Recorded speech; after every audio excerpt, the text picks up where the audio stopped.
नमस्कार, मैं हूँ डॉक्टर रूपाली जैन और आयुर्वेद फॉर एवरीवन में आपका स्वागत है। आज के वीडियो का विषय है कि अगर आप कोविड पॉजिटिव है तो आपके लिए होम आइसोलेशन सही है या फिर आपने हॉस्पिटल में एडमिट होना ज़रूरी है। किस अवस्था में कौन सा ऑप्शन आपने सिलेक्ट करना है, तो इसकी पूरी जानकारी हम इस वीडियो में लेंगे।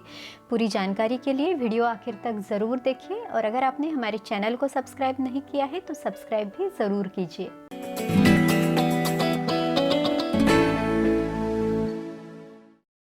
अगर आपको कोरोना के लक्षणों के जैसे कोई भी लक्षण दिखते हैं, जैसे सर्दी है, खांसी है, बुखार है, गले में खराश है, शरीर में हल्का हल्का दर्द है या फिर बहुत थकान लग रही है, स्वाद का ठीक से पता नहीं चल रहा है यानी लॉस ऑफ टेस्ट है या लॉस ऑफ स्मेल है, तो इसमें से कोई भी लक्षण अगर आपको दिखते हैं और अगर आपका रिपोर्ट पॉजिटिव है तो भी, या फिर आपने रिपोर्ट कराया है लेकिन अभी उसका रिपोर्ट पॉजिटिव है या निगेटिव है या अभी पता नहीं चला है, वेटिंग पीरियड है, तो आप भी उस कंडीशन में भी आप सस्पेक्ट हो यानी आपको हो भी सकता है, तो इन दोनों अवस्था में सबसे पहली जो स्टेप है वो है खुद को आइसोलेट करना है यानी होम आइसोलेशन। घर में ही आपने अलग कमरे में रहना है, खुद को सेपरेट करना है ताकि आप सबसे पहले अपने फैमिली को, जो आपके द्वारा उनको भी ये स्प्रेड हो सकता है, तो उसको आप स्टॉप कर रहे हैं। काफ़ी बार ये देखा जाता है कि लोग इतनी सावधानी नहीं लेते, रिपोर्ट के लिए वेट करते रहते हैं, तो तब तक आप एक सोर्स से आपके द्वारा ये जो वायरल इन्फेक्शन है वो आपके परिवार को हो सकता है, खास करके घर में जो छोटे बच्चे हैं या जो बुज़ुर्ग है उनको भी इसकी रिस्क है, या फिर जिनको कोई दूसरी बीमारी है जैसे कार्डियक प्रॉब्लम है या जिनकी शुगर बहुत ज़्यादा है, जो अस्थमा के मरीज़ है या फिर जिनकी इम्यूनिटी भी बहुत कम है, तो उनको भी ये जो वायरल इन्फेक्शन है ये स्प्रेड हो सकता है। तो किसी भी लक्षण के दिखने पर सबसे पहली स्टेप ये है कि आपको खुद को आइसोलेट करना है यानी होम आइसोलेशन करना है। अब देखते हैं कि क्या आयुर्वेद में इस तरह के आइसोलेशन का वर्णन हमें मिलता है। तो आयुर्वेद में चरक संहिता में आचार्य चरक ने जनपदोध्वंस का वर्णन बताया है। जनपदोध्वंस यानी जनपद का विध्वंस करने वाली व्याधि, जिसे आज हम एपिडेमिक या पैंडेमिक कह रहे हैं। यहाँ तक कि आचार्य सुश्रुत ने भी औपसर्गिक व्याधियों का वर्णन बताया है। उपसर्ग यानी एक से दूसरे को होने वाली, जैसे हम कोविड में भी देख रहे हैं कि ये ड्रॉपलेट इन्फेक्शन है, एक से दूसरे को स्प्रेड हो रहा है, और आचार्य सुश्रुत ने भी इसके कारण हमें बताए हैं। तो इसमें उन्होंने बहुत ही सुंदर श्लोक का वर्णन किया है। तो वो कहते हैं, प्रसंगात गात्र संस्पर्शात निश्वासात सह भोजनात सह शय्यासनात चापि वस्त्र माल्यानुलेपनात्। अब देखते हैं कि इस श्लोक का अर्थ क्या है। तो देखिए, प्रसंगात गात्र संस्पर्शात यानी एक दूसरे के शरीर का स्पर्श होने पर, निश्वासात यानी सांस के द्वारा, जैसे हम देख रहे हैं कि ड्रॉपलेट इन्फेक्शन यानी सांस के द्वारा ये वायरल इन्फेक्शन जो है वो स्प्रेड हो रहा है। निश्वासात सह भोजनात यानी जब आप लोग बैठ के साथ साथ में खाना खाते हैं या एक ही बिस्तर पे सोते हैं, तो इस तरह के काफ़ी जो कारण है उससे ये जो औपसर्गिक रोग है यानी जो संक्रामक व्याधि है वो एक से दूसरे को स्प्रेड हो रहे हैं। तो इस स्प्रेड को हमने रोकना है और इसीलिए ये जो आइसोलेशन है वो बहुत ज़रूरी है।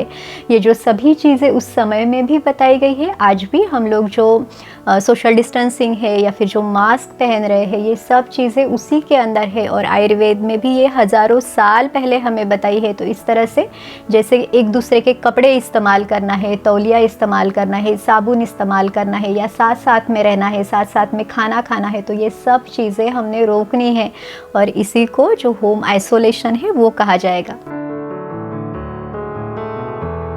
अब देखते हैं कि होम आइसोलेशन किनके लिए सही है। तो देखिए, अगर आपका कोविड का रिपोर्ट भी पॉजिटिव है लेकिन आप असिम्टोमेटिक हो यानी आपको सिम्टम्स या लक्षण कोई भी नहीं है या फिर बहुत ही माइल्ड सिम्टम्स है यानी जैसे हल्का हल्का बुखार है या गले में खराश है,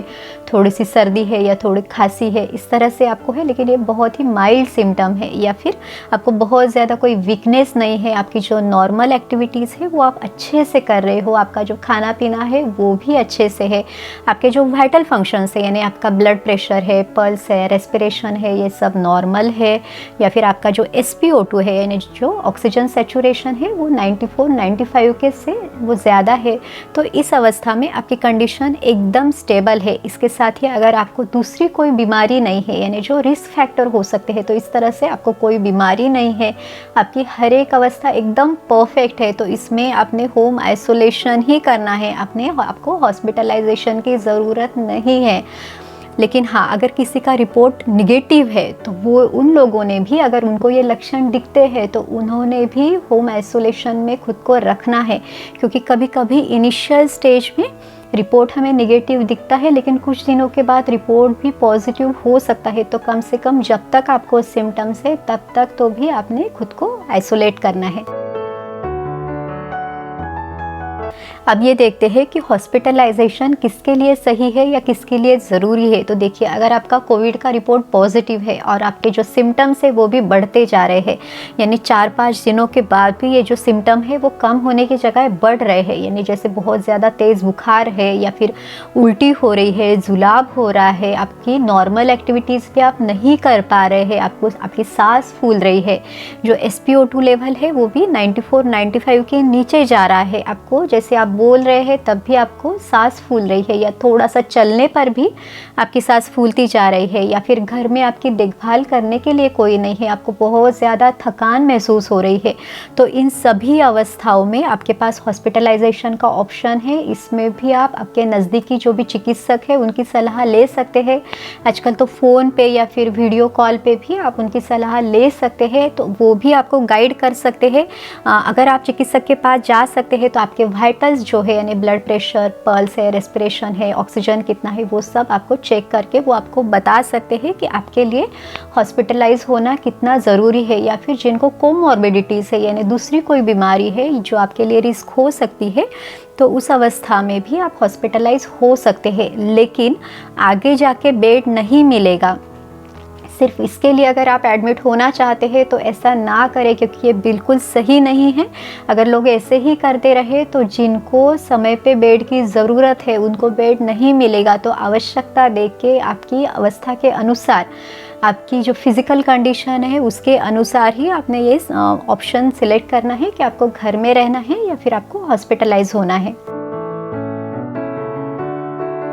जैसे कि हमने पहले बताया कि अगर आपका कोविड का रिपोर्ट पॉजिटिव भी है, लेकिन अगर आप असिम्टोमेटिक हो, यानी आपको ज़्यादा कुछ लक्षण नहीं है, या फिर बहुत ही माइल्ड सिम्टम है, यानी बहुत थोड़े से लक्षण है, या फिर आपकी कंडीशन स्टेबल है, यानी सिम्टम्स है लेकिन फिर भी आप स्टेबल है, तो इन सभी अवस्थाओं में आप घर में खुद को आइसोलेट कर सकते हो या अलग कमरे में आप रह सकते हो। देखिए, इस होम आइसोलेशन के फ़ायदे भी आपको ज़रूर मिलेंगे, भले ही आप घर में ही अलग रह रहे हो, अलग कमरे में हो, लेकिन आप हो तो अपने घर में अपने परिवार के साथ, तो इसके फ़ायदे भी आपको ज़रूर मिलेंगे। आपका परिवार जो है उनका सपोर्ट आपके साथ रहेगा, वो आपकी अच्छे से देखभाल कर सकेंगे, घर का खाना पीना आपको मिल सकता है, और जो घर का माहौल है वो हॉस्पिटल के माहौल से बहुत अलग है, तो इससे आपका मन भी शांत रहेगा, स्टेबल रहेगा। लेकिन जब आप हॉस्पिटल में जाते हो तो वहाँ पे वायरल लोड भी ज़्यादा है, तो आपके जो लक्षण है वो भी बढ़ सकते हैं। दूसरा है कि हॉस्पिटल में बाकी लोगों की जो कंडीशन है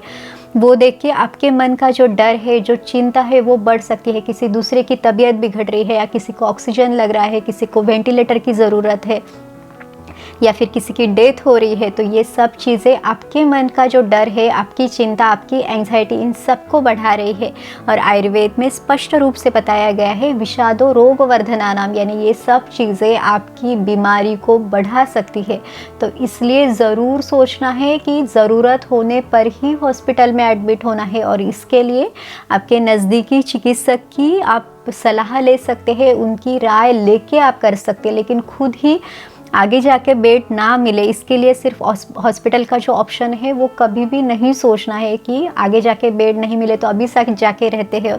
तो इस तरह का नहीं सोचना है। आपको आगे भी जाके बेड मिल सकता है और इससे आपका खुद का भी फ़ायदा होगा और दूसरे लोगों का भी फ़ायदा होगा। तो इस तरह से सब बातों को देख के ही आपने निर्णय लेना है। तो उम्मीद है कि कोविड पॉजिटिव आने के बाद होम आइसोलेशन या फिर हॉस्पिटलाइजेशन इसका निर्णय लेने में ये वीडियो आपकी मदद करेगा। अगर आपको ये वीडियो अच्छा लगा तो लाइक, शेयर और सब्सक्राइब कीजिए। फिर मिलेंगे अगले वीडियो में। आयुर्वेद को अपनाइए, स्वस्थ रहिए। नमस्कार।